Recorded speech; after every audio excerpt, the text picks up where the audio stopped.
गजानन सद्गुरु सच्चिदानंद गुरु सच्चिदानंद सच्चिदानंद गुरु सच्चिदानंद सच्चिदानंद गुरु सच्चिदानंद सच्चिदानंद गुरु सच्चिदानंद सच्चिदानंद गुरु सच्चिदानंद ओम गुरु श्री गुरु गजानन सद्गुरु ओम गुरु श्री गुरु गजानन सद्गुरु सच्चिदानंद गुरु सच्चिदानंद सच्चिदानंद गुरु सच्चिदानंद सच्चिदानंद गुरु सच्चिदानंद सच्चिदानंद गुरु सच्चिदानंद ओम गुरु श्री गुरु गजानन सद्गुरु ओम गुरु श्री गुरु गजानन सद्गुरु सच्चिदानंद गुरु सच्चिदानंद सच्चिदानंद गुरु सच्चिदानंद सच्चिदानंद गुरु सच्चिदानंद सच्चिदानंद गुरु सच्चिदानंद सच्चिदानंद गुरु सच्चिदानंद ओम गुरु श्री गुरु गजानन सद्गुरु ओम गुरु श्री गुरु गजानन सद्गुरु सच्चिदानंद गुरु सच्चिदानंद सच्चिदानंद गुरु सच्चिदानंद सच्चिदानंद गुरु सच्चिदानंद ओम गुरु श्री गुरु गजानन सद्गुरु ओम गुरु श्री गुरु गजानन सद्गुरु सच्चिदानंद गुरु सच्चिदानंद सच्चिदानंद गुरु सच्चिदानंद सच्चिदानंद गुरु सच्चिदानंद सच्चिदानंद गुरु सच्चिदानंद सच्चिदानंद गुरु सच्चिदानंद ओम गुरु श्री गुरु गजानन सद्गुरु ओम गुरु श्री गुरु गजानन सद्गुरु सच्चिदानंद गुरु सच्चिदानंद सच्चिदानंद गुरु सच्चिदानंद सच्चिदानंद गुरु सच्चिदानंद सच्चिदानंद गुरु सच्चिदानंद ओम गुरु श्री गुरु गजानन सद्गुरु ओम गुरु श्री गुरु गजानन सद्गुरु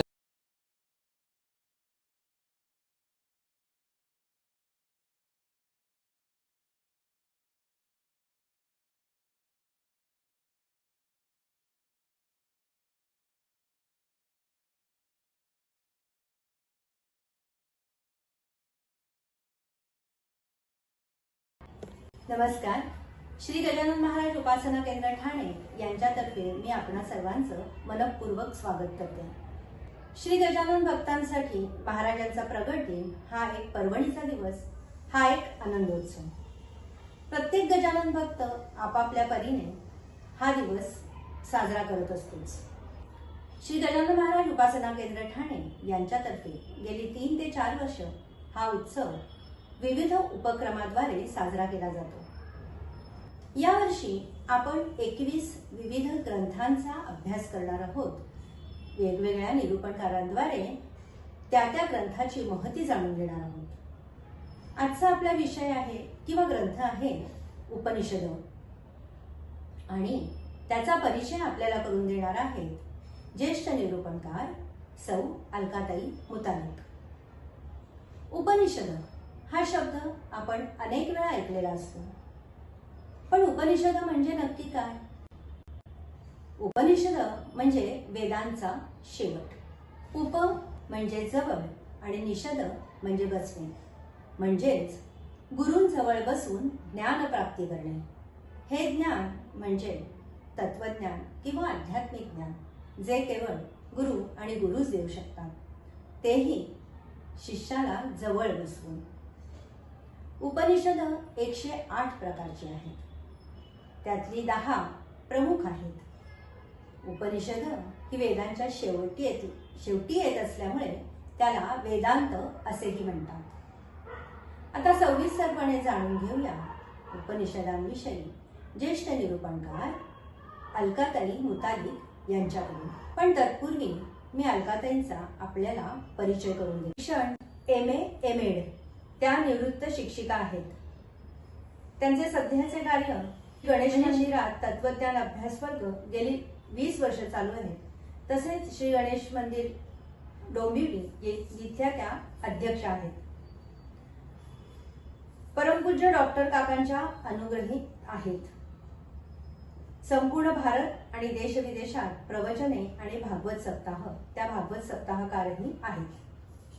श्री समर्थ संप्रदाय आणि चिदंबर स्वामी मुरगोड या संप्रदायातही त्या कार्यरत आहेत. प्रज्ञा पाठशाळा वाईतर्फे विद्यार्थ्यांसाठी गोष्टीरूप उपनिषदे लवकरच प्रकाशनाच्या वाटेवर आहेत. त्यांची विपुल अशी ग्रंथसंपदा प्रकाशित झाली आहे. त्यांना अनेक मान पुरस्कार आणि सन्मान मिळाले आहेत. ते सन्मान आणि पुरस्कार खूप आहेत. मी त्यातले काही आता आपल्याला सांगते. वेदांत प्रचारक आणि प्रसारक, कामोठे शिक्षण संस्थेतर्फे जीवन गौरव पुरस्कार, आगरी युथ फोरम तर्फे आदर्श शिक्षिका, ग्रेट डोंबिवलीकर, शिवगड तर्फे अनेक सन्मान आणि गौरव पुरस्कार, एक्सलन्स पुरस्कार रोटरी तर्फे, मातृगौरव पुरस्कार आणि तेजस्विनी पुरस्कार. त्या श्री गुरुकृपांकित आहेत आणि त्यांच्याच आज्ञेने गुरुपदी आरूढ आहेत. मी अलकाताईंना विनंती करते की त्यांनी निरूपणाला सुरुवात करावी. श्री गजानन महाराज उपासना केंद्र ठाणे यांच्यातर्फे मला या विदुषींची ओळख करून देण्याची संधी प्राप्त करून दिली त्याबद्दल मी मंडळाची आभारी आहे. धन्यवाद. जय गजानन. हरि ओम. सदाशिवसमारंभां शंकराचार्यमध्यमाम् अस्मदाचार्यपर्यन्तां वन्दे गुरुपरम्परां. मन्नाथ श्री जगन्नाथ मद्गुरो श्री जगद्गुरु मदात्मा सर्वभूतात्मा तस्मै श्री गुरवे नमः. शुकासारिखे पूर्णवैराग्य जाचे वशिष्ठा परिज्ञान योगेश्वराचे कवी वाल्मिका सारिका मान्य ऐसा नमस्कार माझा सद्गुरु रामदासा. कृपा कटाक्षाची किरणे मोहसमुद्राचे आटणे घडे जय त्या श्रीकृष्णे वंदू तया ते. जय जय रघुवीर समर्थ. प्रभू रामचंद्रांना वंदन करते, हनुमंताला वंदन करते, समर्थांना वंदन करते, सद्गुरूंना सादर साष्टांग वंदन करते, परमपूज्य गजानन महाराजांच्या चरणी सादर साष्टांग वंदन करते आणि आजची काही सेवा या ठिकाणी सादर करते. ठाण्याचं गजानन महाराज मंडळ जे आहे त्यातले आदरणीय दातीर काका यांच्याही चरणी सादर वंदन करते आणि त्यांनी आजची सेवा सांगितल्याप्रमाणे ईश्वर स्वरूप आहेत ते माझ्यासाठी ते आणि म्हणून त्यांनी सांगितलेला विषय उपनिषदांचं काही चिंतन आपण करणार आहोत. त्या विषयाला सुरुवात करते. बरेच वेळेला असं होतं की उपनिषद म्हटलं की आपल्या पोटात धडकी भरते आणि आपण त्याच्या वाटेलाच जात नाही. पण थोडा आपला भारतभूमीचा इतिहास असा आहे की आपल्याकडे पूर्वी गुरुकुल पद्धत होती आणि गुरुकुल पद्धतीमध्ये 8व्या वर्षी मुलांचं मौंजी बंधन झालं, उपनयन संस्कार झाला की ती गुरुकुलात जात होती. त्यानंतर माता गायत्री देवी आणि पिता नारायण गुरुदेव शिकवतील ते सगळं ज्ञान ग्रहण करणं आणि त्यावेळेला विद्यार्थ्यांना पहिल्यांदी जे शिकवलं जात होतं ती म्हणजे उपनिषद होती. आता जी विद्यार्थ्यांसाठी आहेत ती अवघड असतील का? ती निश्चित अवघड नाहीत, कारण त्याच्यामध्ये खूप एक तर विज्ञान आहे आणि दुसरं म्हणजे खूप प्रयोग आहे. आपल्याला ही निश्चित माहिती पाहिजे की आपला जो सनातन धर्म आहे त्याचा जो धर्मग्रंथ आपला आहे, बरेच वेळेला आपण म्हणतो आमचा धर्मग्रंथ कोणता, तर गीता नाही. आपल्याला निश्चित माहिती पाहिजे आपला धर्मग्रंथ हा वेद आहे. ह्या वेदांमध्ये संपूर्ण विश्वाचं ज्ञान आहे आणि ह्या विश्वाच्या ज्ञानामध्ये जीवाचा प्रवास कसा आहे ते सांगितलेलं आहे. आपल्याला प्रत्येकाला एक भौतिकातला लौकिकातला प्रवास माहिती असतो, एका गावाहून दुसऱ्या गावी जाणारा. आणि जेव्हा आपण अशा वेळेला तीर्थयात्रेला जातो तेव्हा काही देवापुढे 5.25 रुपये काढून ठेवतो, सुपारी ठेवतो आणि म्हणतो आम्ही प्रस्थान ठेवलं, आणि आपण काय प्रवासाला निघतो. तसं आपल्याकडे सनातन वैदिक धर्मामध्ये प्रस्थान त्रयी आहे. त्रयी म्हणजे 3 गोष्टी. प्रस्थान, प्रत्येक जीवानी प्रवास केला पाहिजे यासाठी 3 ग्रंथ आहेत. मग आता हे 3 ग्रंथ कोणते आहेत? हा प्रवास लौकिकातला आहे का? तर नाही, हा प्रवास अंतरंगातला प्रवास आहे. म्हणून प्रत्येक जीवानी आपल्या अंतरंगामध्ये देहभावापासून देवभावापर्यंत किंवा देहभावापासून आत्मभावापर्यंत किंवा देहभावापासून ब्रह्मभावापर्यंत अंतरंगामध्ये जो काही प्रवास करायचा आहे त्यासाठी प्रस्थानत्रयी आपल्याला मार्गदर्शन करते. या प्रस्थानत्रयीमध्ये 3 ग्रंथ येतात. पहिली येतात ती उपनिषद. उपनिषद याचा अर्थ वेदांच्या अंती जो भाग येतो. वेद जे आहेत त्याच्यामध्ये 1,00,000 ऋचा आहेत. त्या 1,00,000 ऋचांमध्ये 80% ऋचा ज्या आहेत त्या कर्मपर आहेत, 16% जे आहेत ते उपासना किंवा भक्ती सांगणारे आहेत आणि केवळ 4% जे आहेत त्या ज्ञानपर आहेत. याचा सरळ सरळ अर्थ असा आहे की 80% लोक कर्माचे अधिकारी आहेत, 16% भक्तीचे किंवा उपासनेचे अधिकारी आहेत आणि केवळ 4% जे आहेत ते ज्ञानाचे अधिकारी आहेत. वेदांचा अंतिम येणारा जो ज्ञानकांडाचा जो भाग, वेद अंत, अंत म्हणजे शेवटी, वेदांच्या शेवटी येणारा जो ज्ञानकांडात्मक भाग त्यालाच वेदांत म्हणतात, त्यालाच श्रुती म्हणतात आणि त्यालाच उपनिषद म्हणतात. आता ह्या उपनिषदांचं थोडं चिंतन आपण करणार आहोत. पण हे चिंतन करताना थोडं लक्षात घ्यायचं की उपनिषदांचं चिंतन का करायचं आणि कशासाठी करायचं. कारण आपली जी वैदिक प्रस्थानत्रयी आहे, सनातन प्रस्थानत्रयी, त्याच्यामध्ये पहिली येतात उपनिषद, दुसरं येतं ब्रह्मसूत्र आणि तिसरी येते भगवद्गीता. पहा बरं, आपल्या जीवनामध्ये आपण विवाह करतो, मुलं होतात, आपला प्रपंच चालू असतो आणि जेव्हा आपण रिटायर होतो तेव्हा आपल्याला कळतं की आता आपल्याला थोडा वेळ आहे, आपण थोडे परमार्थाकडे वळूया. मग संत वाङ्मयाकडे वळतो किंवा गीतेचा अभ्यास करायला लागतो. ती गीता आपल्याला कळतच नाही. का कळत नाही? कारण शास्त्रांनी जशी सांगितले तसं आपण त्याचं अध्ययन करत नाही. म्हणून वैदिक सनातन जी पद्धती आहे ऋषीमुनींनी घालून दिलेली, त्या पद्धतीनुसार असं आहे की उपनिषदांमध्ये श्रवणाची सोय आहे, ब्रह्मसूत्रामध्ये मननाची सोय आहे आणि भगवद्गीतेमध्ये निधिध्यासनाची सोय आहे. मग आता श्रवण काय करायचं? उपनिषदामध्ये श्रवण काय करायचं? उपनिषद म्हणजे श्रुती माऊली. श्रुतीला माऊली म्हणते. माऊली कारण ती अत्यंतिक जीवाचं, हिताचं, कल्याणाचं सांगते. आपल्याला वाटतं आपले आईवडील आपल्या हिताचं सांगतात, नाही बरं का. आईवडील आपल्या हिताचं नाही सांगत, त्यांच्या हिताचं सांगत असतात. पण श्रुती माऊली आपल्याला आपल्या हिताचं सांगते. आणि शास्त्र असं म्हणतं की सरळ सरळ आहे, मला जर माझं रूप बघायचं आहे तर मला आरशातच बघावं लागतं. पण आरशात आपलं रूप खरंच आहे तसं दिसतं का, की थोडं वेगळं दिसतं? आपल्याला वाटतं बरं का मी आहे तसं दिसतं तिथे म्हणून, पण नाही. उजवा बघ डावीकडे गेलेला असतो, डावा उजवीकडे गेलेला असतो. आरशाचा जर स्वच्छ असेल तर ते ठीक आहे, त्याचा जर मागचा भाग खवला उडालेला असेल तर आपला चेहरा उलटा सुलटा दिसण्याची शक्यता आहे.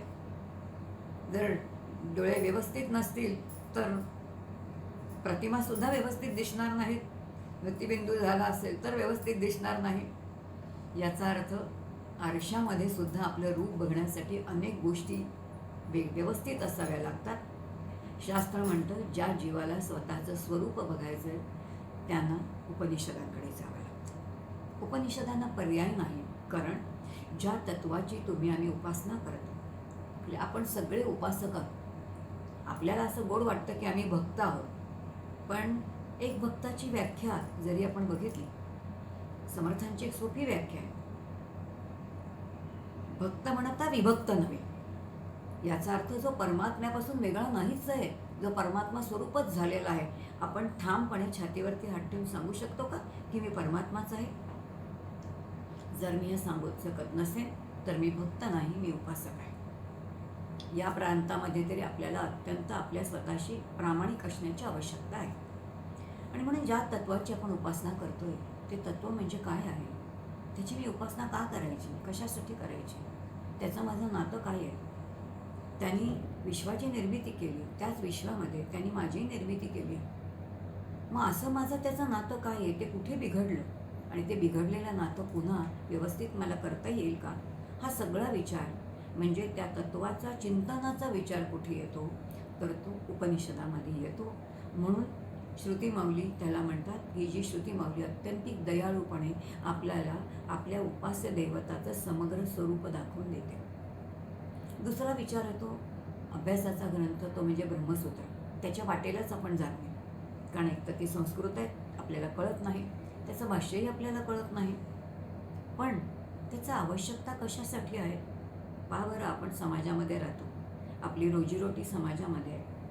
समाजाशिवाय आपण राहू शकत नाही, कुटुंबाशिवाय राहू शकत नाही, शेजाऱ्यांशिवाय राहू शकत नाही, गावाशिवाय नाही, राष्ट्राशिवाय नाही, विश्वाशिवाय नाही, अशी आपली परिस्थिती.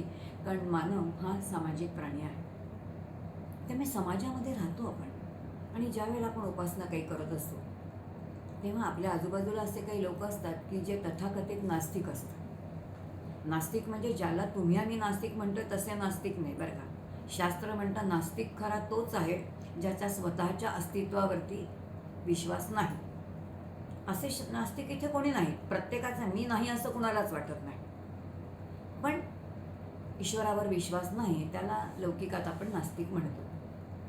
असे नास्तिक जेव्हा आपल्याला भेटतात तेव्हा ते आपल्याला सहज म्हणतात, काय हो तुम्ही एवढी उपासना करता, तुम्ही देवळामध्ये जाता, एखाद्या ग्रंथाची पोथी वाचता, तरीसुद्धा तुमच्यावरती संकट येतातच. आम्ही यातलं काही करत नाही, तरी आमच्याकडे गाडी आहे, घोडा आहे, बंगला आहे, माडी आहे, ते आम्ही बरे की तुमच्यापेक्षा. असं कोणी म्हटलं की आपल्या साधनेवरती, आपल्या श्रद्धेवरती थोडा धक्का बसतो. आणि तो धक्का बसला की त्यांना आपल्याला उत्तर देता येत नाही. कारण नेमकेपणाने उत्तर काय द्यायचं? मी भक्त आहे म्हणजे मी कोण आहे हेच मला कळत नाही. मी भक्त आहे म्हणजे मला काय हवं आहे हेच मला कळत नाही. आणि त्यामुळे आपण समाजामध्ये आपली फटफट होते, आपल्याला उत्तर देता येत नाही. आणि म्हणून आपल्याला आपल्या मताचं खंडन करता आलं पाहिजे. खंडन मंडन कसं करायचं यासाठी ब्रह्मसूत्र आहे. समर्थांचे एक सुंदर वचन आहे. ते म्हणतात, मुख्य ते हरिकथा निरूपण, दुसरे ते राजकारण, तिसरा ते साक्षेप सर्व विषय, चौथा तो आक्षेप, फेडावे नाना आक्षेप.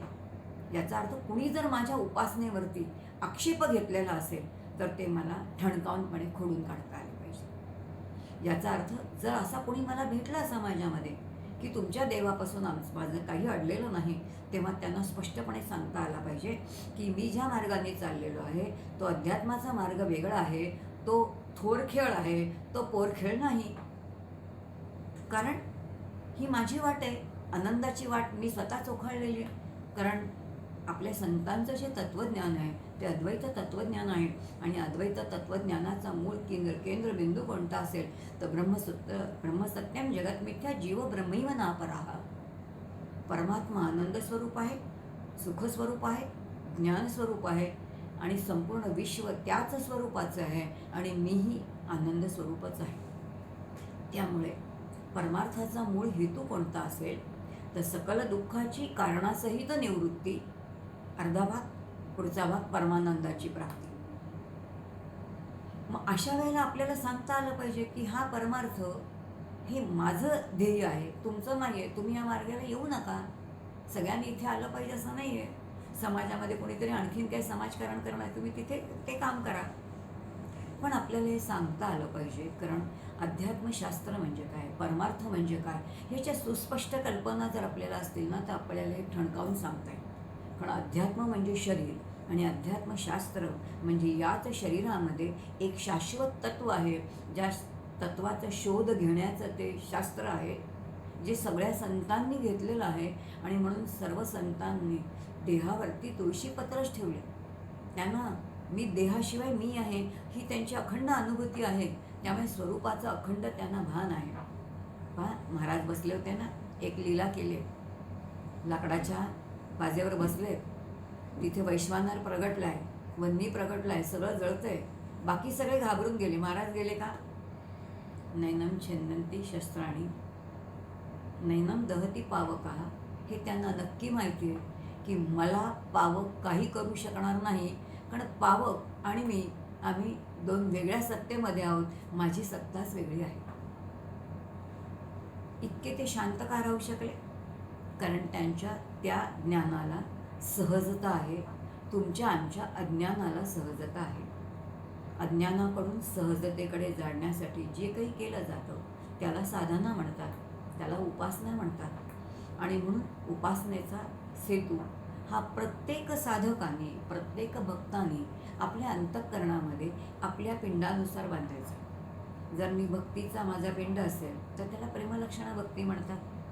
ज्ञानाचा पिंड असेल तर त्याला ज्ञानलक्षणा भक्ती म्हणतात. एखाद्याचा योगाचा असेल तर त्याचा योगमार्ग तो निवडेल. गंतव्याचं स्थान सगळ्यांचं एकच आहे, लक्षात घ्या. मार्ग भिन्न आहे. या सगळ्यांना मार्गदर्शन करणारं कोण आहे तर ती उपनिषद आहेत. आणि म्हणून खंडन मंडन करण्यासाठी जी आहेत ती ब्रह्मसूत्र आहे. आणि भगवद्गीता 700 श्लोक आपल्याला साधना रूढ राहायला शिकवते.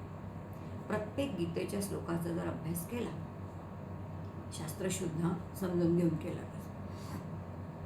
कारण गीतेच्या 18 अध्यायामध्ये सुद्धा पुन्हा कर्म, उपासना आणि ज्ञान अशी वाटणीच आहे. पहिले 6 अध्याय कर्मपर, मधले 6 उपासनापर, शेवटचे 6 ज्ञानपर. आणि म्हणून तत्त्वमसी पहिले 6 त्वमपद, नंतरचे 6 तत् म्हणजे ईश्वरपद, आणि शेवटचे 6 तत् आणि त्वमचं समानाधिकरण दोन्ही सारखंच कसं आहे ते सांगणारे ज्ञानपद. अशी ही गीता प्रत्येक श्लोक आपल्याला साधनारूढ राहायला शिकवते. म्हणून तिथे ज्ञाता ज्ञेय ज्ञान, ध्याता ध्येय ध्यान, भक्ती भक्त भगवंत अशी त्रिपुटी आहे. प्रत्यक्ष साधना कशी करायची आपल्याला गीता सांगते. आपल्याला तिथपर्यंत नाही जायचं आहे. आज आपल्याला उपनिषदांचं थोडं चिंतन करायचं आहे. कारण उपनिषदांमध्ये ज्याची आपण उपासना करतो ना त्याचं स्वरूप आहे. त्याचं ते स्वरूप काय आहे, तो परमात्मा कसा आहे. मग तो परमात्मा कसा आहे हे जर आपल्याला समजून घ्यायचं असेल तर आपल्याला उपनिषदांचं थोडं चिंतन केलं पाहिजे. मग आता उपनिषदांचं अध्ययन कशासाठी आपण बघितलं की आपल्या स्वरूपाच्या अध्ययनासाठी. आपला आनंद अखंड टिकवायचा असेल तर त्यासाठी उपनिषदांचं अध्ययन केलं पाहिजे. माझं जे उपास्य दैवत आहे त्याचं स्वरूप काय आहे ते समजून घेण्यासाठी आपल्याला उपनिषद केलं पाहिजे. आणि म्हणून त्याची सगळी श्रवणाची सोय कुठे आहे तर ती उपनिषदांमध्ये आहे. मग अशी जर तिथे असेल तर त्या उपनिषदांचं थोडं चिंतन करू की उपनिषद म्हणजे काय आपण बघूया. उपनिषदामध्ये 3 शब्द येतात बघा. उपनिषद. किती उपनिषद आहेत? आज जवळजवळ आपल्याकडे पहिल्यांदा आपला एकच ऋग्वेद होता. कालांतराने व्यासांनी त्याचे 4 भाग केले. कारण एवढा सगळा अभ्यास एका व्यक्तीला करणं शक्यच नव्हतं. आणि त्यामुळे त्यांनी त्यांचे 4 शिष्य एकेका जे आहेत वेद त्याच्यामध्ये पारंगत केले. आणि म्हणून एक ऋग्वेद झाला, एक यजुर्वेद झाला, एक सामवेद झाला आणि एक अथर्ववेद झाला. या 4ही वेदांचा आपल्याला वाटतं काय उपयोग आहे, या सगळ्याचा मला काय उपयोग आहे, त्या वेदांचा मला काही उपयोग नाही असं वाटत. पण असं नाही आहे. आपण दररोज जी देवघरात पूजा करतो या देवघरामध्ये केलेल्या पूजेमध्ये ह्या 4ही वेदांचा समावेश आहे. ह्याचं जर काय, ह्या वेदातून मला काय घ्यायचं हे जर मला कळलं नाही तर मला माझ्या घरातल्या देवतांचं पूजनसुद्धा करता येणार नाही. कारण आपल्या घरी कोणी पाहुणे आले की आपण लगेच पाणी विचारतो की नाही त्यांना, पाणी घेणार का, पाणी घ्या, बसा, चहा पाणी घ्या, काहीतरी तुम्हाला आम्ही देतो, तुमची करमणूक करतो, तुम्हाला काही खायला देतो. हे जे काही आपण लौकिकामध्ये करतो अगदी तसंच परमात्म्यासाठी जे काही केलं जातं हेच करायचं बरं का. काही नाही अर्घ्य आणि पाद्य म्हणून. पण ते कशा प्रकाराने करायचं आहे. आणि म्हणून ते 16 उपचार आहेत. मग हे कोणी सांगितलं, देवतांना आवाहन कसं करायचं हे आपल्याला ऋग्वेद सांगतं. देवतांचं प्रत्यक्ष पूजन कसं करायचं हे आपल्याला यजुर्वेद सांगतं. देवतांचं स्तवन कसं करायचं हे आपल्याला सामवेद सांगतं. आणि देवाचं स्वरूप काय आहे हे आपल्याला अथर्ववेद सांगतं. आता देवाची पूजा करताना या गोष्टी आपल्याला माहिती हव्यात की नाही. आम्ही म्हणतो गणपतीला लाल फुल हवे, शंकराला पांढरं फुल हवे, आम्ही तेवढंच घालतो. इतकं तो सीमित आहे का? त्याला खरंच फुलं हवेत का आणखीन काही वेगळं हवं आहे? आता आपल्याला ते देणं परवडत नाही म्हणून आपण ते देतो. पण उपनिषदांमध्ये हा विषय फार सुंदर येतो. आणि म्हणून उपनिषद या शब्दातला पहिला शब्द जर 3 आहेत त्याच्यामध्ये बघ. उप, नि आणि शद 3 शब्द आहेत. उप आणि सद हे 2 उपसर्ग आहे. उपसर्ग याचा अर्थ मूळ एका धातूला जो प्रत्यय लावतो त्याला आपण उपसर्ग म्हणतो. उप म्हणजे जवळ. आपण म्हणतो ना उपवास करणे. आपल्याला उपवास म्हटलं की खिचडी आणि रताळ्याचा किस्सा आठवतो. शास्त्र असं म्हणत नाही. शास्त्र म्हणतं उपवास करणे याचा अर्थ त्या दिवशी अंतःकरणाने भगवंताच्या जवळ वास करणे. हा उपवास परवडतो का आपल्याला? हा नाही परवडत. आम्हाला खिचडी खाऊन केलेला उपवास परवडतो. शास्त्राला हा उपवास पाहिजे बघा. असो, आपण म्हणतो उपासना. उपासना याचा अर्थ देवाच्या समोर आपलं छोटंसं उपआसन घालणे आणि तिथे बसणे आणि त्याच्याशी काही उपचार करणे, त्याला उपासना म्हणतो. पण ते उपचार कसे असतात पहा, आपण शारीरिक करतो. शारीरिक उपचार तिथे महत्त्वाचे नाही आहे. त्या देवाच्या जवळ छोटं आसन घालून बसल्यानंतर ज्याची आपण उपासना करतोय त्याच्याशी काही नातं जोडणं आहे, त्याच्याशी काही संधान जोडणं आहे. हे संधान आपण जोडतो का? हे नाही जोडत. हे जोपर्यंत जोडत नाही, कारण आपल्याला ते चैतन्याने पूर्ण माझा देव आहे असं वाटतच नाही. आपण ती पितळ्याची किंवा धातूची मूर्ती म्हणतो आणि ती जर धातूची आणि पितळ्याची मूर्ती म्हणून आम्ही पूजा केलेली असेल तर बुद्धी जड राहते, ती सूक्ष्म होत नाही, ती चैतन्याला जाऊन गवसत नाही, ती स्वरूप जाणून घेणार नाही. म्हणून कशा प्रकाराने उपासना करायची? मग उप याचा अर्थ त्या देवाच्या जवळ बसायचं आहे आणि ज्या देवाजवळ बसायचं आहे तिसरं उपनिषद म्हणतं तो देव दुसरीकडे कुठे नाही, तुमच्या आत्यंतिक उप म्हणजे इतका जवळ आहे, इतका जवळ आहे, इतका जवळ आहे की तो तुमच्या आतच आहे. याचा अर्थ तो माझ्या समीप आहे, तो माझ्या सामिप्याचा विषय आहे आणि जो माझ्या सामिप्याचा विषय आहे ते तरी मी समजावून घेतलं पाहिजे. म्हणून उप जे तत्व मला जाणून घ्यायचं ते आत्यंतिक माझ्या जवळ आहे. उप.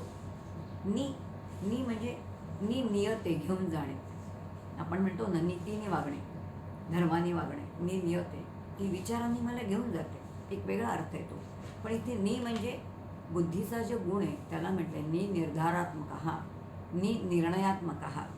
याचा अर्थ जेव्हा आपण उपनिषदांचं अध्ययन करतो तेव्हा बुद्धीचा एक असा निर्णय करून टाकायचा, बुद्धीचा निर्धार करून टाकायचा की तो काय, की ज्यांच्या चरणी बसून मी हे अध्ययन करणार आहे त्यांच्या कृपेने मला सगळं काय होणार आहे तर प्राप्त होणार आहे. हा बुद्धीचा निर्धार आहे. आणि म्हणून परमात्मा आहे हाही बुद्धीचा निर्धारच करावा लागतो. म्हणून सुरुवातीला परमात्मे तत्व बुद्धीने स्वीकारणं याला भजनमेती भक्ती म्हटलंय. आपल्याला वाटतं भजनमेती भक्ती म्हणजे टाळ घेऊन भजन म्हणणे, असं नाही. तबला पेटीवरती भजन गायलं जातं त्याला भजन म्हणतच नाही. शास्त्र म्हणतं भज इति भक्ती. भज म्हणजे स्वीकारणे. बुद्धीने स्वीकारायचं आहे पहिल्यांदी की मी शांत आहे, माझ्यापेक्षा एक अनंत तत्व आहे. मी अल्पज्ञ आहे, परमात्मा सर्वज्ञ आहे. मी अल्पशक्तिमान आहे, तो सर्वशक्तिमान आहे. त्याच्याकडे गेल्यानंतर त्याचं सामर्थ्य मला मिळणार आहे, तोपर्यंत नाही मला मिळणार आहे. मी अपूर्ण आहे, तो पूर्ण आहे. अपूर्णाला पूर्णाची ओढ आहे, म्हणून तुम्हाला आम्हाला परमात्म्याची ओढ आहे. तो पूर्ण आहे, तो सुखस्वरूप आहे, आपल्याला सुखाची ओढ आहे, म्हणून आपल्याला परमात्म्याची ओढ आहे. आपल्याला हेच कळत नाही की मला परमात्म्याची ओढ का आहे, मला झोपेची आवड का आहे, हेच मला कळत नाही. पण मला हे कधीतरी कळलं पाहिजे की झोपेमध्ये काय घडतं. झोपेमध्ये सगळी माझी पंचज्ञानेंद्रिय, पंचकर्मेंद्रिय, पंचप्राण, अंतःकरण, पंच आत्मस्वरूपात लीन होतो. तेव्हा मला आत्म्याचाच म्हणजे अत्यंतिक सुखाचा अनुभव येतो आणि तोही निर्विषय सुखाचा अनुभव येतो. जागृतीमध्ये मला सविषय सुखाचा अनुभव आहे. हे सगळे विषय विटणारे आहेत आणि तो न विटणारा आनंद आहे. त्याचा कंटाळा येतो का कधीतरी? कधीच येत नाही. आता हे सगळं आपल्याला कोण सांगणार आहे? श्रुती माऊली, उपनिषद सांगणार आहे. म्हणून तो परमात्मा अत्यंतिक जवळ आहे, निर्धाराने निश्चयाने तो आपल्याला मिळणार आहे. आणि सद या धातूचे 3 अर्थ दिले. खूप सुंदर अर्थ आहेत बरं का. सदचे 3 अर्थ दिले. पहिला अर्थ दिलेला आहे सदे धातो विशरणम. सद या धातूचा अर्थ आहे की नाश करणे, सदे धातू विशरणम, याचा अर्थ तो नाश करतो. कसला नाश करतो?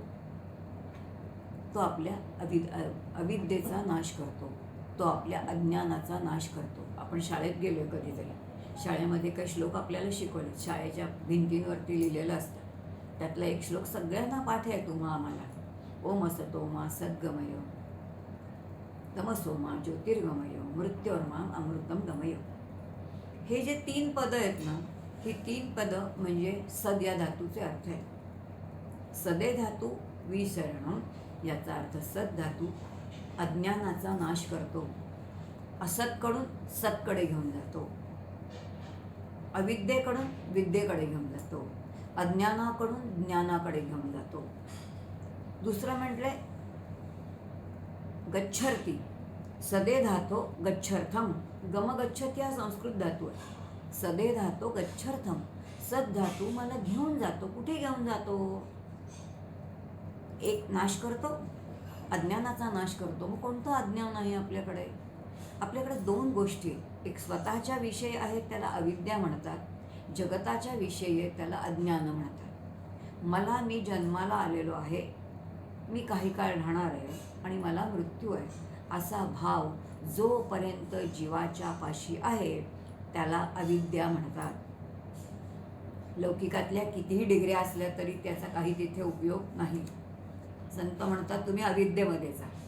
अज्ञान म्हणजे माझ्या अवतीभोवती असणारं जे आहे, त्याच्यामध्ये माझे कुटुंबीय आहेत, जगामधले सगळे लोक आहेत, जगातले सगळे पशु प्राणी जड चेतन सगळ्या गोष्टी जे जे काही आहे ते सगळं सत्य आहे असं वाटणं, आणि मला सुख किंवा दुःख ह्या जगातल्या लोकांकडून मिळते असं वाटणं, हा भाव जोपर्यंत आहे तेव्हा त्याला काय म्हणतात?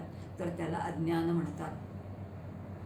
आता पहिल्या सद धातूचा अर्थ काय झाला? सदे धातू विशरण, अज्ञान आणि अविद्या नाहीसा करतो तो सद धातू. उपनिषद आपलं हे अज्ञान घालून टाकतात. दुसरं जे आहे तो गच्छर्थम, सदे धातू गच्छर्थम, तो घेऊन जातो. कुठे घेऊन जातो?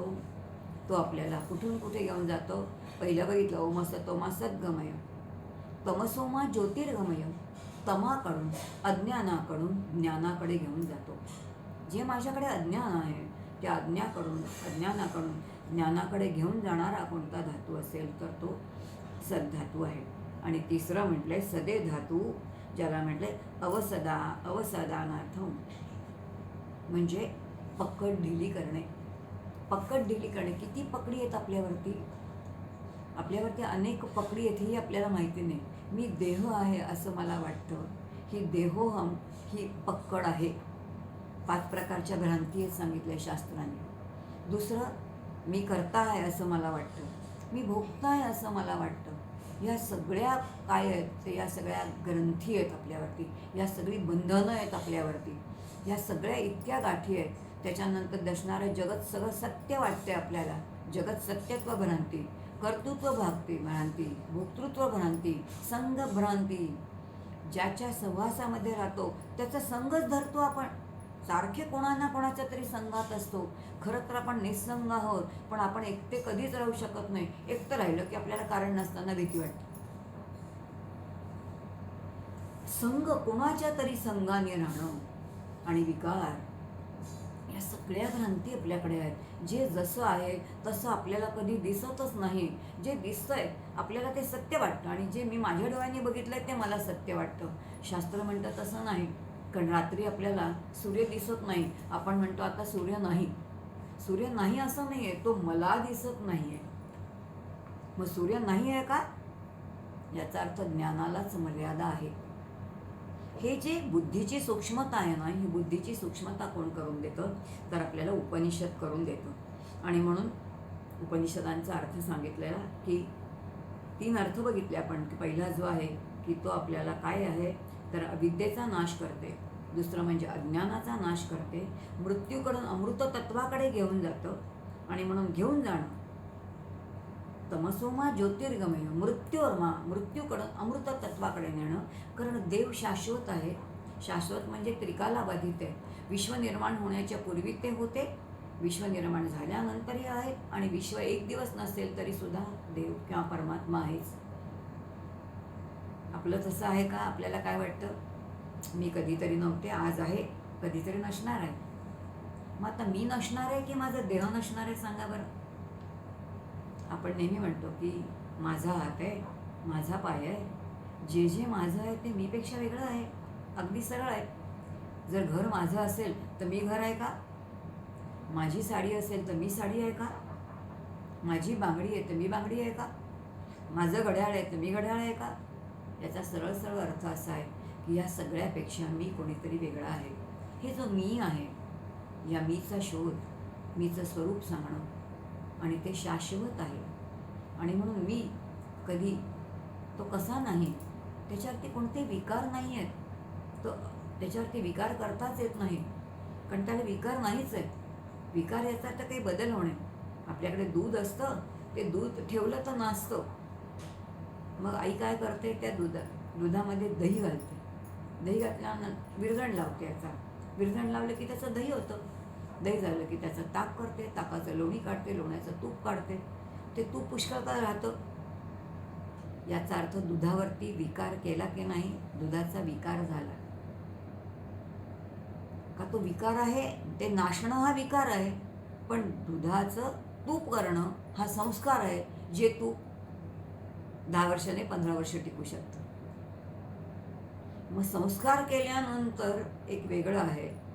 मग तसं आपल्यावरती काय काय वेगळा संस्कार करायचा का? स्वरूपावरती काही संस्कार नाही आहे.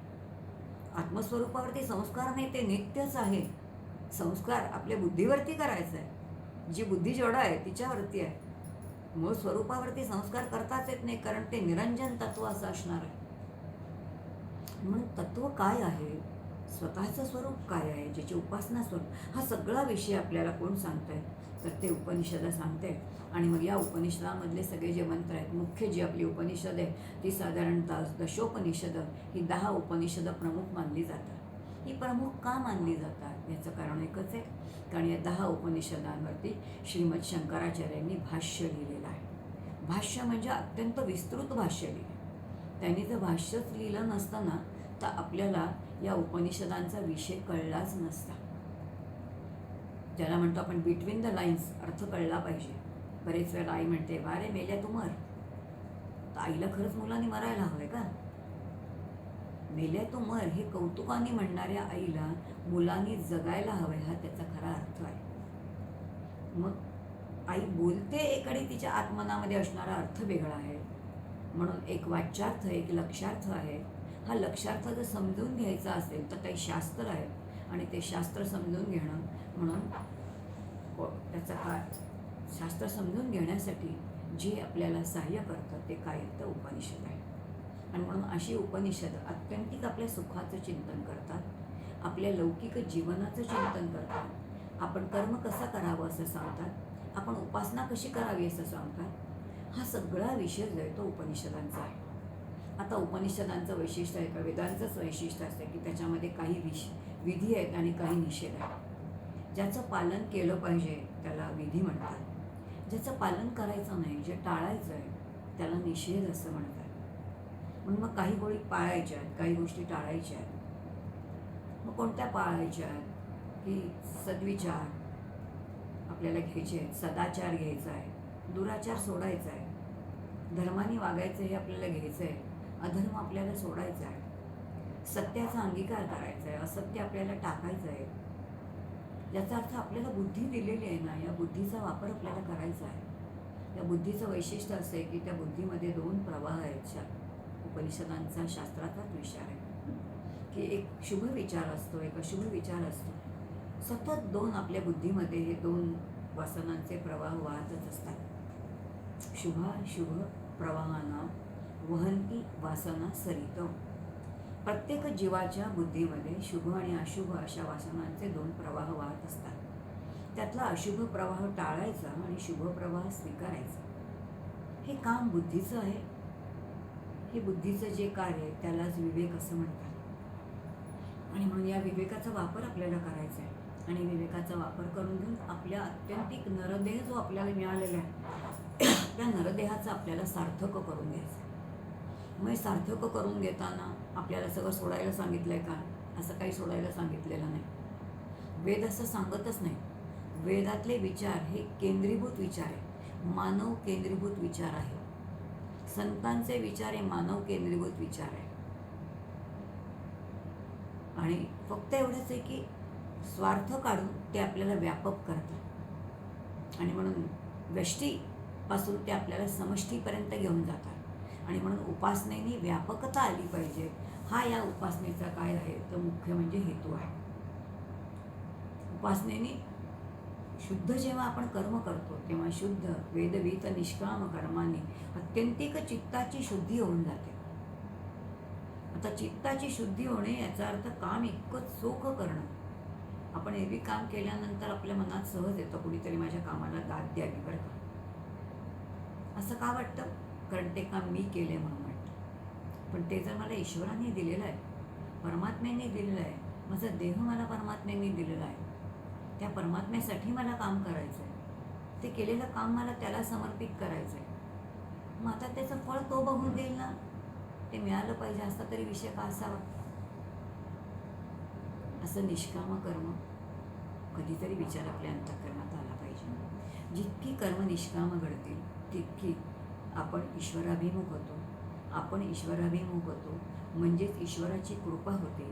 ईश्वराची कृपा झाली की आपण ज्ञानाभिमुख होतो. शुद्ध ज्ञान आपल्याला कळायला लागतं. आपल्याला बरेच वेळेला भाषाही कळत नाही शुद्ध ज्ञान कोणती आहे, काय आहे ते म्हणून. उपनिषदांसारखे वेळा ग्रंथ आपण ऐकतो. कदाचित आत्ता हे सगळं ऐकताना एखाद्याच्या मनात येत असेल की बाई काय बोलतीये, मला काही कळत नाही. ही बाई जे काय बोलतीये ते मला काही कळत नाही आहे, असं कितीतरी जणांच्या मनात येईल. अगदी आलं तरी हरकत नाही. फक्त विचार करा. इथे फक्त आपल्याला चिंतन करायचं आहे की ही बाई जे बोलतीये ते मला कळत नाही आहे. असं जे मला वाटतंय ते मला कळत नाही हे कोणाला कळलं. इथे सरळ अर्थ असा आहे की एक ज्ञान बाहेरून होत असतं, ते असणाऱ्या ज्ञानावरती होत असतं. म्हणून एक सिद्धांत आहे, असणाऱ्या ज्ञानावरती ज्ञान होतं. आणि म्हणून मला हे कळत नाही, मला हे कळतंय, हे ज्याचं त्यालाच कळतं. आणि हे जे असणारं ज्ञान आहे ते तुमचं आमचं स्वरूप आहे. तिथे आपल्याला स्थिरावायचं आहे. तिथे कसं स्थिरावायचं याचं पूर्ण मार्गदर्शन आपल्याला उपनिषदं करतात. मग हे उपनिषदं करताना आपल्याला आम्ही सांगितलं आहे का आता घर सोडून जा, पोरबाळा सोडून वनामध्ये जा, संन्यास घ्या, असं काही कुणी सांगितलेलं नाही. प्रपंच उपाधी न सांडिता जनामध्ये सार्थकता विचारायची होय. काहीही सोडायचं नाही आहे, फक्त योग्य प्रमाणामध्ये विचार करायचा आहे. आणि परमार्थामध्ये विचार हे फार मोठं साधन आहे, हेच आपण विसरून गेलेलो आहोत. आपल्याला उपनिषद नेमकं तिकडे घेऊन जातात. आणि म्हणून उपनिषदांमध्ये जे मंत्र आहेत ते आपल्याला बेसिक तर कर्माचं ज्ञान देतातच, उपासनेचंही ज्ञान देतात आणि त्याचबरोबर ज्ञानही देतात. हे सगळं करताना हळूहळू उपनिषदं आपल्याला शिकवतात. आणि म्हणून उपनिषदांमध्ये जी पहिली 10 उपनिषद आहेत त्यातलं ईशावास्य उपनिषदातलं पहिलं जे आहे ते खूप छान आहे की ज्याच्यामध्ये खूप कर्माचा विचार आहे. सगळ्या उपनिषदांचा विचार जर बघितला तर ब्रह्मविद्या, आत्मविद्या हा उपनिषदांचा विषय येतो. दुसरा विषय येतच नाही उपनिषदांचा, पण तरीही कर्माचा विचार तिकडे येतो. आणि मग सुरुवात एकमेव उपनिषद असते की जिथे त्यांनी कर्माचा विचार केलेला आहे. मग ह्या प्रत्येक उपनिषदांमध्ये काही मंत्र आहेत. आता मंत्र म्हटल्याबरोबर आपल्याला असं वाटतं की एखादं यवन चाललेलं आहे, तिथे गुरुजी बसले आणि काहीतरी ते मंत्र मुखाने म्हणतायत आणि हाताने काही आहुत्या टाकतायत, तूप घालतायत, त्याला मंत्र म्हणतात. ही आपली समजूत जी आहे ती एका अर्थाने बरोबर आहे, पण त्याला मंत्र म्हणतात नाही. पण बघितलं तर असे जे मंत्र म्हणत असतात ते आपण काय म्हणतोय ते म्हणणाऱ्यालाही कळत नाही आणि ऐकणाऱ्याला तर त्याहूनही कळत नाही. असे मंत्र आहेत का? नाही आहे.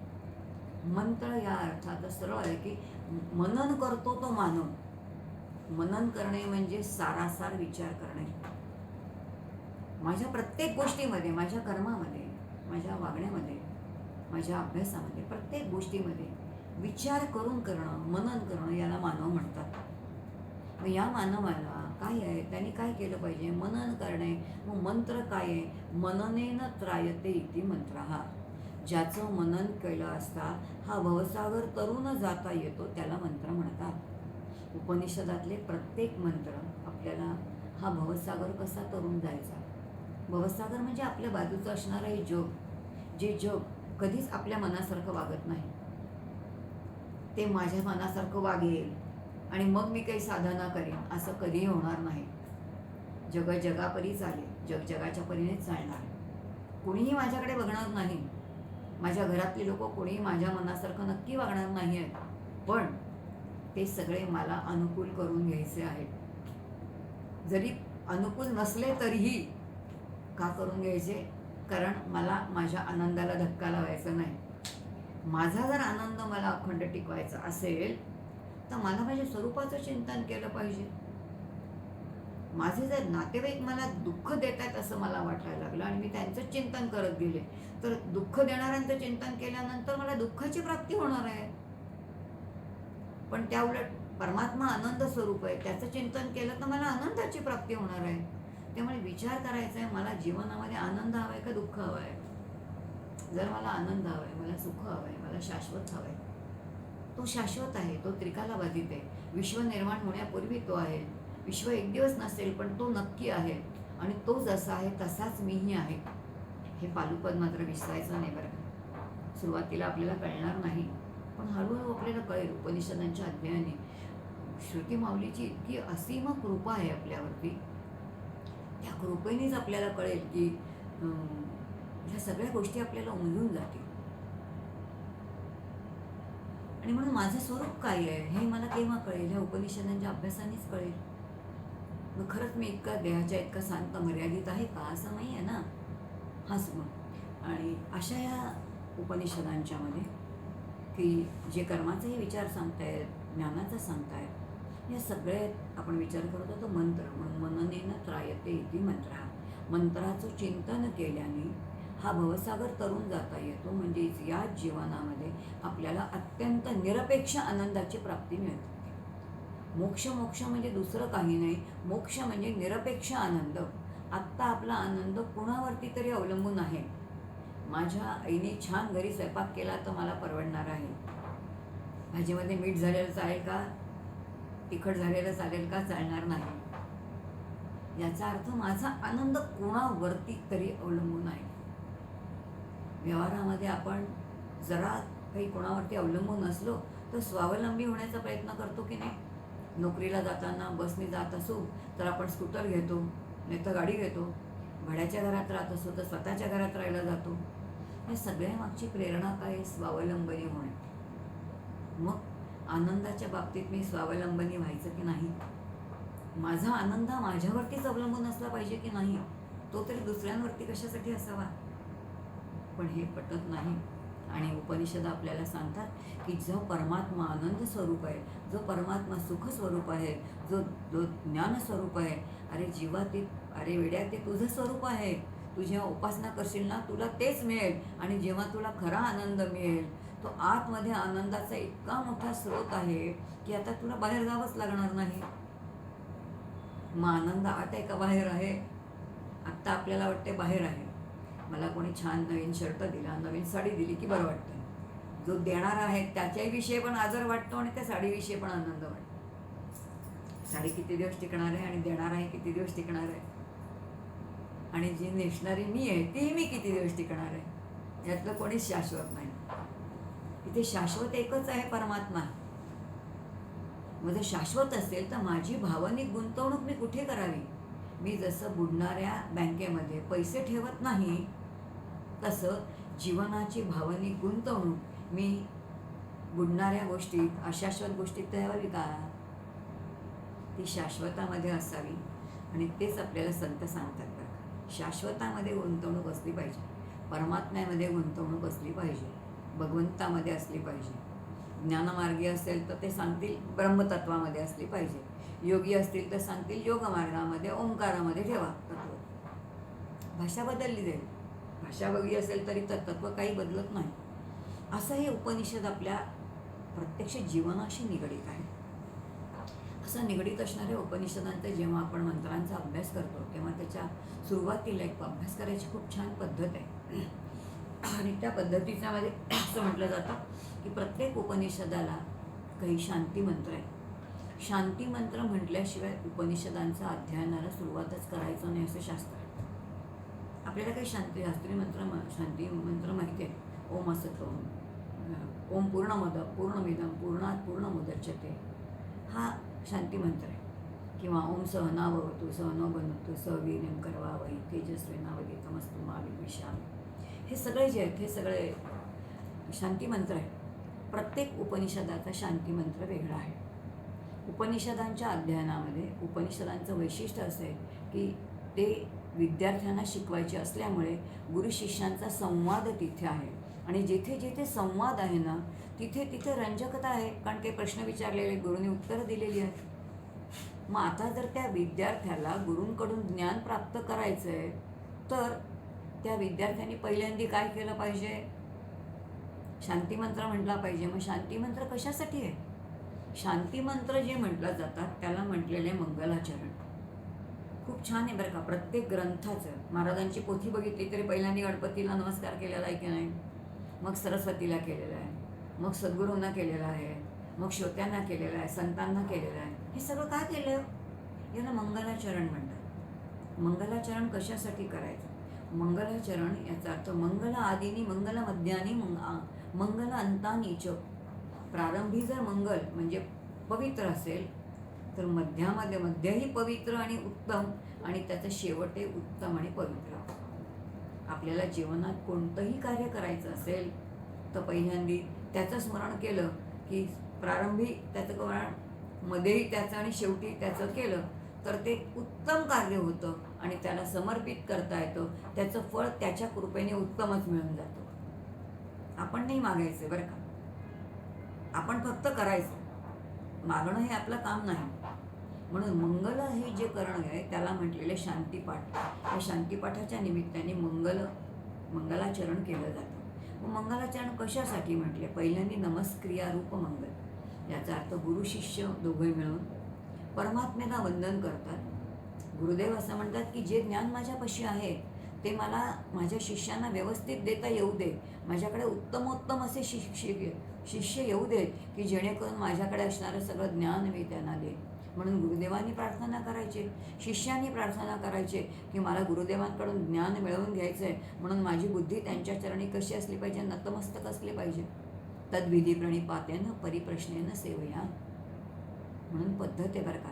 जेव्हा आपण गुरूंच्याकडे जातो तेव्हा हातामध्ये सुकं समिधा घेऊन जायची, सुकं लाकूड घेऊन जायचं. सुकं लाकूड कशासाठी? लाकूड म्हणजे समिधा. एखाद्या झाडाची फांदी पण ती सुकलेली ओली असेल तर ती पेटत नाही आणि पेटली तरी डोळे चुरचुरतात स्वतःचे आणि सगळ्यांचे. पण सुकी असेल तर पटकन पेटते. याचा अर्थ शरणागत बुद्धी चटकन ब्रह्मीभूत भगवत रूप होते. पण ती जर शरणागत नसेल, ओली असेल तर तरकट बुद्धी स्वतःही परमात्म्यापर्यंत पोचत नाही आणि दुसऱ्यांचा बुद्धिभेद करून त्यांनाही खड्ड्यात घातल्याशिवाय राहत नाही. म्हणून कोणाची संगत करावी?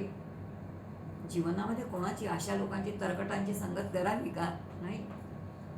आणि म्हणून पहिलं मंगल सांगितलंय ते नमस्क्रियारूप मंगल आहे की आपला अहंकार घालवणं आहे.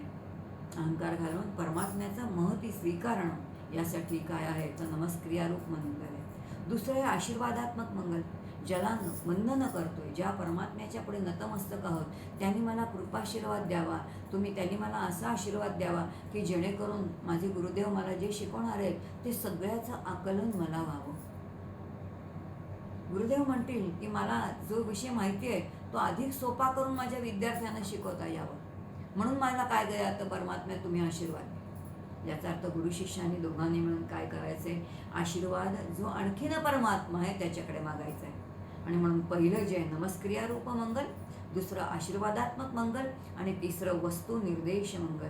निर्देश म्हणजे बोट दाखवणं, वस्तू म्हणजे परमात्मा भक्तीमध्ये आणि ज्ञानमार्गामध्ये ब्रह्मतत्व. परमात्मा असा दाखवता येतो का? कारण तो निराकार आहे.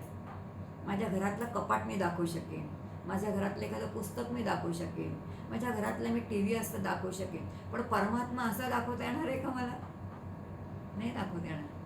पण शब्दाच्या साह्याने त्याचा उल्लेख म्हणजे त्याचा निर्देश. म्हणून वस्तुनिर्देश म्हणजे परमात्म्याचा उल्लेख, परमात्म्याचं स्मरण, त्या निर्गुण निराकार सर्वव्यापी असणारा, सर्वज्ञ सच्चिदानंद घन असणाऱ्या त्या परमात्म्याचं स्मरण करणं, यालाच काय म्हणतात? तर वस्तू निर्देश म्हणतात. या 3 गोष्टी केल्या की आपल्या अंतःकरणाची मशागत होते. आणि मशागत झाली की आता नको ते सगळं, जसं शेतकऱ्याला पेरायचं असेल तर आधी तो तण काढून टाकतो, तशा अशा या 3 गोष्टींमुळे अंतःकरणाची मशागत होते. आणि मग ग्रंथामधले जे विचार आहेत ते अलगद आतमध्ये रुजतात. ह्यातलं काही केलं नसेल तर आतमध्ये काही रुजणार नाही, कारण आतमध्ये काय काय भरून ठेवलेलं आहे आपण, आपल्याला माहिती नाही काय काय भरून ठेवले. शास्त्र खूप छान म्हणतं. शास्त्र असं म्हणतं परमात्मा देवळामध्ये राहतो, धर्मशाळेमध्ये नाही. आपल्या आतमध्ये किती गोष्टी आपण भरून ठेवल्या, किती, प्रत्येक विचाराला की आतच येतो, विचाराला की आतच येतो, विचार चांगला वाईट सगळं आतच. नको नको त्या गोष्टी आत भरून ठेव. टी व्हीवरच्या बातम्या ऐकतो, आतच बाहेर. नको ते सिनेमे बघतो, आतच आहे. सगळं जे बघितलं ते आतच आहे. इथे आत इतकं भरलेलं असेल तर तो येऊन कुठं राहील? त्याला यायचं असेल तर काहीतरी जागा हवी की नको? म्हणून वस्तुमंगल सांगितलेलं आहे किंवा वस्तू निर्देश सांगितलेला आहे. आणि अशा ह्या साह्याने पहिल्यांदी काय केलं आपण? शांतीपाठ म्हटला. आणि मग शांतीपाठानंतरचा विषय येतो उपनिषदांच्या अभ्यासाचा. कोणताही शांतीपाठ असू द्या, शांतीपाठाच्या नंतर अगदी सहज म्हणणाऱ्या गोष्टी म्हणजे ओम शांती शांती शांती. आता 3दा कशाला शांती शांती शांती? ती काय रेकॉर्ड आहे का? पिन अडकले म्हणून तिकडे तेच तेच तेच वाजवायला, अशा अर्थाने नाही येते. 3 शांती ऐकायला खूप बरं वाटतं, पण ओम शांती शांती हा प्रसाद आहे का तो पुरुषार्थ आहे? जेव्हा शास्त्र अध्ययन करायला लागतं तेव्हा लक्षात येईल की जीवानी हे सगळं कमवायचं आहे, पुरुषार्थाने म्हणजे प्रयत्नपूर्वक कमवायचं आहे. म्हणून शांती सुद्धा कमवायची आहे. 3 शांती आहेत. आता 3 प्रकारच्या शांती का कमवायच्या आहेत? उपनिषदांचा अभ्यास चाललाय बरं का आपल्याला. तुम्हाला वाटेल बाई भरकटली की काय, कुठेतरी उपनिषद सोडून गेली का काय? नाही, उपनिषदांचाच अभ्यास आहे. 3 प्रकारची शांती, याचा अर्थ पहिल्यांदा आध्यात्मिक शांती. याचा अर्थ माझ्या शरीराला जेवढे ताप होतात, मला ताप आला, डोकं दुखलं, पोटात दुखलं, आणखीन काय काय आतून सगळं झालं, उलट्या झाल्या, खोकला झाला, जे जे शरीराचे ताप आहेत त्या सगळ्या शरीराच्या तापाला आध्यात्मिक ताप म्हणतात. शरीराला ताप झाल्यानंतर किती ताप होतो सांगा? सुखाने झोपू शकतो का? झोप लागत नाही. डॉक्टर काही करा, झोप लागत नाही, झोपेची गोळी द्या म्हणतो, कारण शरीराचं दुखणं सहन नाही करू शकत. म्हणून शरीराचा जो ताप आहे त्याला आध्यात्मिक ताप म्हणतात. दुसरा आधिभौतिक ताप, भूभवती, याचा अर्थ माझ्या बाजूला जे जे आहे त्या सगळ्या गोष्टीने होणारा मला ताप, याला आधिभौतिक ताप म्हटलेलं आहे. मी रस्त्याने चालले, मला दगड दिसलाच नाही, ठेच लागली, दगडाने दिलेला ताप आहे, आधिभौतिक ताप. मी रस्त्यावरच्या फुटपाथवरनं चालली आहे, पण समोरून एक असा 2 व्हीलरवाला आला की त्याचा तोल गेला आणि त्याची गाडी कुठे आली तर ती फुटपाथवरती आली आणि त्याने मला पाडलं. ताप कोणता? आधिभौतिक ताप. माझ्याच घरातले नातेवाईक माझ्याच घरी राहायला आले, माझ्याच घरी जेवले, सुखाने राहिले आणि जाताना इतके कुचकट बोलून गेले, माझ्या जीवाला अत्यंतिक त्रास झाला. त्यांनी त्रास दिला, दुसऱ्यांकडून मिळालेला त्रास आधिभौतिक ताप. काही शारीरिक, काही मानसिक, हे आधिभौतिक ताप. तिसरा अधिदैविक ताप. देवता आहे, प्रत्येक गोष्टींच्या देवता आहेत. पर्जन्याची देवता आहे, पृथ्वीची देवता आहे, सागराची देवता आहे, वरुणाची देवता आहे, वायूची देवता आहे. वादळच आलं म्हणजे वायू नेहमीसारखा राहिला का? याचा अर्थ त्या देवतेचा कोप झाला. इतका पाऊस पडला, इतका पाऊस पडला, इतका पाऊस, ओला पाऊस यंदा झाला ना महाराष्ट्रामध्ये. वरुण देवता कोपली. ज्या आपदांवरती, ज्या संकटांवरती आपलं कोणतंही बंधन नाही, त्याला आपण ज्याला म्हणतो नॅचरल कलॅमिटीज, आधीभोवती आधी दैविक ताप आहे, कारण या सगळ्यांच्या देवता आहेत, त्या तापल्या की अर्थात त्यांचं तापण्याचं कारण आपणच असतो बरं का. पाऊस अवेळी पडायचं कारण आपणच, कारण आपण आपलं यज्ञकर्म व्यवस्थित करत नाही. पूर येण्याचं कारण आम्हीच नको तितकं प्लॅस्टिक वापरलं, परिणामी 1-2-3 वर्षापूर्वी अनुभव आला, आपल्या सगळ्यांना स्वतःला प्लॅस्टिकमध्ये गुंडाळून घ्यावं लागलं, डॉक्टरांच्या सकट सगळ्यांना. या सगळ्याचा विचार आपल्याला लक्षात येईल की हा उपनिषदांमध्ये येणारा विचार आहे. आणि म्हणून उपनिषदामध्ये जो विचार येतो की एकतर आध्यात्मिक ताप, आदिभौतिक ताप, आदिदैविक ताप, हे सगळे ताप जरी 3 असले तरी ते एकाच शरीरातल्या जीवाला सहन करावे लागतात. आणि मग या तापांचा जर याच्यापासून दूर राहायचं असेल तर ह्या मंत्रांचं मनन करून ही शांती कमवायची असते. आणि मग ती 3 कमावण्यासाठी बुद्धीमध्ये दिलेली जी क्षमता आहे, ज्याच्यामध्ये सत्यासत्य विवेक आहे, जो शरीराच्या बाबतीत करायचा आहे, नित्यानित्य विवेक आहे, जो जगताच्या बाबतीत करायचा आहे, आणि आत्मानात्म विवेक आहे, जो स्वरूपाच्या बाबतीत करायचा आहे. याचा अर्थ हे सगळं जे काही आपल्याला कमवायचं आहे परमार्थामध्ये, ते विचारपूर्वक कमवायचं आहे, पुरुषार्थाने कमवायचं आहे. आणि म्हणून हा पहिल्यांदी जोपर्यंत आपण हे असे शांतीपाठ म्हणत नाही तोपर्यंत प्रत्यक्ष आपण काय आहोत तर त्या उपनिषदांमध्ये प्रविष्ट होऊ शकत नाही. त्यानंतर 1-2 उपनिषदांचं थोडं चिंतन करूया, शक्यच नाही, कारण एक साधं 18 केवळ मंत्रांचं उपनिषद जे पहिलं ईशावास्य उपनिषद आहे, या एका उपनिषदांचा अभ्यास करायचा म्हटलं तरी आपल्याला 8-10 तास कमीत कमी लागते, कारण तेवढे ते चिंतनीय आहे. पण काही वैशिष्ट्य आहेत उपनिषदांची, त्या वैशिष्ट्यांसह जर बघितलं तर पहिलं जे ईशावास्य उपनिषद आहे ते कर्माचा विचार करतो. आणि म्हणून ज्यांना आत्मज्ञानाच्या बाबतीत थोडं मनाचं बळ कमी पडतं त्यांनी 100 वर्ष जगावं, आणि कसं जगावं तर उत्तम कर्म करत जगावं असं सांगितलेलं आहे. असं उत्तम कर्म कर जावं. पण त्यातला सगळ्यात महत्त्वाचा मंत्र कोणता असेल तर ईशावास्यमिदं सर्वं यत्किंचित् जगत्यां जगत्तेन त्यक्तेन भुंजिता मा गुदकस्य स्विद्धनम. हा सुंदर मंत्र आहे, अतिशय सुंदर. ईशावास्यम इदं सर्वं, या विश्वामधलं इदम, या देहाच्या सकट सगळं जे काही आहे, विश्वामध्ये जे जे काही आहे इदं सर्वं. ईशावास्य, ईश, ईश म्हणजे ईश्वर तत्वच आहे, हे फक्त ईश्वर परमात्माच आहे. ईशावास्य इदम, इदम म्हणजे हे सगळं. ईशावास्य इदं सर्वं यत्किंचित् जगत्यां जगत, जगामध्ये जे जे आहे त्या जगामध्ये ह्याच्याशिवाय दुसरं काहीच नाही. तेन त्यक्तेन, तेन म्हणजे त्या ईश्वराने ज्यांनी विश्वनिर्मिती केली, जो ईश्वर आहे ज्यांनी या सगळ्या विश्वराची निर्मिती केली, ज्यांनी पंचमहाभूतांची निर्मिती केली, ज्याची ज्याची निर्मिती केली त्याच्यामध्ये तो शिरला. त्यांनी 84 लक्ष योनींची निर्मिती केली, त्याच्यामध्ये तो शिरला. असा तो यत्किंचित जगत्यां जगत, हे सगळं जगत त्याच्यामध्ये, म्हणून ते सगळं जगामध्ये तोच भरलेला आहे, त्याच्यामध्ये सगळा तोच संपूर्ण व्यापून राहिलेला आहे. आणि म्हणून ईशावास्यमिदं सर्वं यत्किंचित जगत्यां तेन त्यक्तेन, त्यांनी जे काही सोडलेलं आहे, त्यक्त म्हणजे टाकलेलं आहे, त्यांनी सोडलेलं आहे. तेन त्यक्तेन, त्यांनी आपल्याला प्रारब्धामध्ये जे जे दिलेलं आहे ते काय करत, तेन त्यक्तेन भुंजिता, भुंजिता म्हणजे खाणे, आपण खायचं आहे.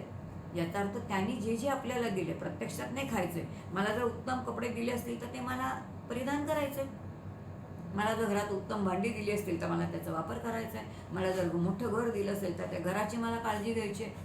तेन त्यक्तेन, हे त्यांनी मला दिलेलं आहे, माझं सामर्थ्य नाही आहे. तेन त्यक्तेन भुंजिता, त्यांनी दिलेलं आहे म्हणून त्याचा भोग घ्यायचा आहे, माझा म्हणून भोग नाही घ्यायचा. तेन त्यक्तेन भुंजिता मा गृध, मा म्हणजे नाही, गृध म्हणजे कोणाचंही हिसकावून घ्यायचं नाही. एखादं गिधाड कसं लोकांचं मांस हिसकावून घेतं, तसं मी कोणाचंही हिसकावून घ्यायचं नाही. तेन त्यक्तेन भुंजिता मा गृध कस्य स्वित् धनम, कोणाचंही धन, कोणतीही वस्तू, ना कोणाचं धन, ना कोणाची वस्तू, ना कोणाची कीर्ती मी हिसकावून घ्यायचीच नाही आहे. त्यांनी माझ्यासाठी जी ठेवलेली आहे ती मी घेणं आहे आणि त्यांनी जे ठेवलेलं आहे ते मी आनंदाने घेणं आहे. म्हणून मी कोणाचंही घेणंच नाही. किती सुंदर विचार आहे. आता लक्षात येईल की कोणाचंही न घेणं. आपण नोकरीला जातो आणि एखाद्या आपल्या बरोबरचा कलीग असतो आणि त्याला भराभर प्रमोशन्स मिळतात आणि आपण इतके राबतो पण आपल्याला काही प्रमोशन मिळत नाही. आतमध्ये खळबळ होतेच नक्की आपल्याला की अरे बरोबरचं आणि आला एवढं प्रमोशन. बहुतेक यांनी लग्गा लावला असेल आपण म्हणतो. भाषा आहे आपली. लग्गा लावला असेल म्हणून पुढे गेला असेल. 5-10 वर्ष जातात मग कधीतरी आपल्यालाही प्रमोशन मिळतं. तेव्हा असं म्हणतो का की मी लग्गा लावलाय? नाही म्हणत. तेव्हा लगेच आपण म्हणतो भगवान के गर्दे आहे की अंधेर नाही आहे. याचा अर्थ मला प्रयत्नांनी मिळालं आणि दुसऱ्याला प्रयत्नांनी नाही मिळालं. याचा अर्थ त्याची कीर्तीही आपल्याला सहन होत नाही. लक्षात घ्या. कोणाचं काहीच घ्यायचं नाही. त्यांनी जे सोडलेलं आहे तेच घ्यायचं असेल तर कोणाचंच मी जर काही घ्यायचं नसेल तर किती सूक्ष्म विचार आहे.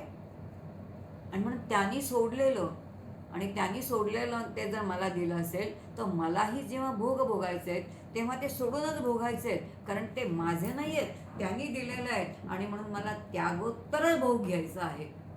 हा विचारच आपल्याला कळत नाही. त्यागोत्तर भोग असेल तर आनंद आहे. पहा बरं, आपण रोज उठल्याबरोबर चहा पितो. चहा नाही मिळाला की आपल्याला इतका जीव खालती वाटतो. अरे चहा नाही मिळाला, आज चहा नाही मिळाला, आज चहा नाही मिळाला, चहा नाही मिळाला. अशी स्थिती झाली की लक्षात ठेवायचं आपण चहा या विषयाने आम्ही बांधले गेलो. उपनिषद किती छान सांगतो बरं का. आपल्याला गाठ पडली, या चहाची गाठ पडली, बंधन पडलं चहाचं, पण चहाशिवाय आपण राहू शकत नाही. कारण मला चहा हवाच आहे. मला असं वाटतं की चहाशिवाय मला सुख मिळणार नाही. पण आता चहा नाही मिळाला की जीव खालतीवरती होतो. पण कुठेतरी बाहेर गेलो होतो, खूप लोक असतात आणि इतक्या आजूबाजूला 1000 कोणाच्या तरी घरी जातो. 100-125 एखादं लग्नाचं कार्य असतं आणि कोणाचं लक्ष नसतं पण आपला एखादा जवळचा मित्र असतो आणि तो आपल्याला म्हणतो चल रे मी तुला चहा देतो आणि बाजूला देतो आणि कप देतो चहाचा. काय बरं वाटतं की नाही आपल्याला. मग त्यावेळेला आपण काय विचार करतो, वा माझा मित्र आहे म्हणून मला दिलं बरं का. उपनिषद म्हणतं असं नाही. त्यावेळेला विचार करता आला पाहिजे की हे जो कप मला मिळालेला आहे तो त्यांनी माझी काळजी घेतलेली आहे. त्यांनी माझ्यासाठी तो प्रसाद ठेवलेला आहे. मग त्यांनी दिलेला चहा म्हणून मी प्रसाद म्हणून जर ग्रहण केला तर तो चहा मला बांधून ठेवणार नाही. माझ्या जीवनाचा प्रसाद झाल्याशिवाय राहणार नाही. आपल्याला जीवनाचा प्रसाद करायचा आहे. आम्हाला भगवंताला काहीतरी द्यायचं आहे पण त्याला काहीतरी देता देता हे कधीतरी कळलं पाहिजे की मला तेव्हा फुलं मला समर्पित करायचे नाहीत. फुलाच्या निमित्ताने मलाच त्याला समर्पित व्हायचं आहे आणि ज्या वेळेला मी त्याला समर्पित होईन ना तेव्हा खऱ्या अर्थाने तो माझी दखल घेईल. आणि तो जेव्हा मला दखल घेईल तेव्हा त्याची दखल वेगळी असेल. आणि म्हणून उपनिषद म्हणतात थोडा विचार करा. पहिल्याच उपनिषदामध्ये सांगितलं की त्यांनी आपल्याला काय दिलं. तुकोबारा म्हणतात संकोचनी काय झालासी लहान घे अपोषण ब्रह्मांड आहे ब्रह्मांडाचे. अरे तुझ्या बुद्धीची अशी क्षमता आहे की या विश्वामध्ये तूच व्यापून राहिला आहे असा तू अनुभव घेऊ शकतोस. असा काय पळीपळीने केशवायनमा नारायणमा महाभ्रमायनमा म्हणतोस. घे ना एक मोठी उडी. या सगळ्या ब्रह्मांडाचंच एक काय करतं आचमन घेऊन टाक. आपल्याला वाटतं मी केवढं मोठं आहे का. नाही आहे. पण त्याच्यासाठी आपल्याला बुद्धी दिली आहे ना. वृत्तीने आपण व्यापक होऊ शकू ना. आणि म्हणतं हनुमंत मोठा होतो. तो काय फक्त शरीराने मोठा होतो का व्यापक होतो.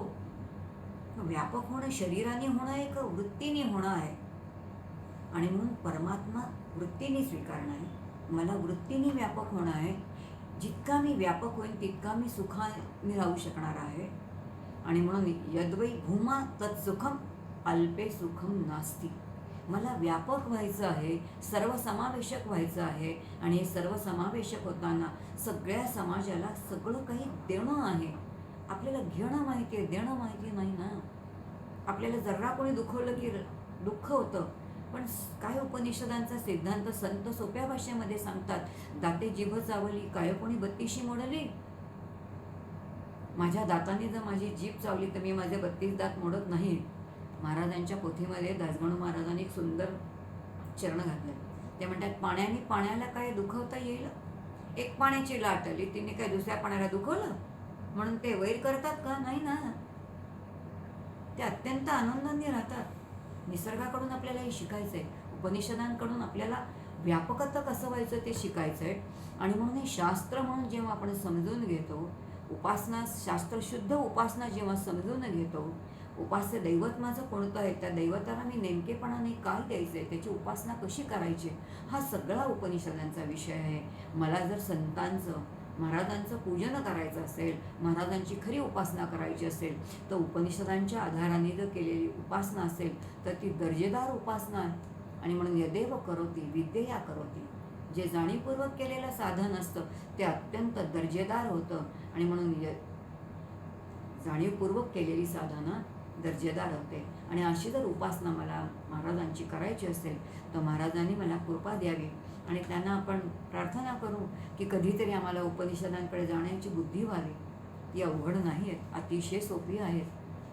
वाटली अवघड तरी नाही आहेत, सांगणारे खूप जण आहेत. तेव्हा आपण त्यांच्याकडे तद्विधी प्रणिपातेनं शांतपणे गेलो तर ते समजावून देतील आपल्याला. आणि म्हणून उपनिषदांचं अध्ययन केल्यानंतर खऱ्या अर्थाने आपण व्यापक होऊ शकतो. आणि व्यापक झाल्यानंतर व्यापक तत्वाची उपासना झाली की मुळात परमार्थाचा हेतू आनंद स्वरूप होणं. आम्ही आनंदी आहोतच. तो आपला जो काही आनंद हिरावलेला आहे, आत्ता गेला आहे असं वाटतंय, तो आपल्याला महाराजांच्या कृपेने, ते स्वतः आनंद स्वरूपच आहे, ते झालेलेच आहेत आनंद स्वरूप. म्हणून त्यांना रस्त्यावरती उष्टी शीतसुद्धा किळसवाणी वाटत नाही, जी मला किळसवाणी वाटते. त्यांच्याकडे अद्वैतच आहे आणि आम्ही द्वैतातच जगतोय. हे द्वैताचं सगळं भान निघून जाऊन त्यांच्यासारखं आनंद स्वरूप अद्वैतामध्ये त्यांनी आपल्याला न्यावं असं वाटत असेल तर उपनिषदांच्या अध्ययनाला मात्र पर्याय नाही. तसं अध्ययन महाराजांनी तुमच्या आमच्याकडून सगळ्यांकडून करून घ्यावं अशी त्यांच्या चरणी प्रार्थना करते. आणि इथे माझ्या वाणीला विराम देते. हरिओम तत्सत.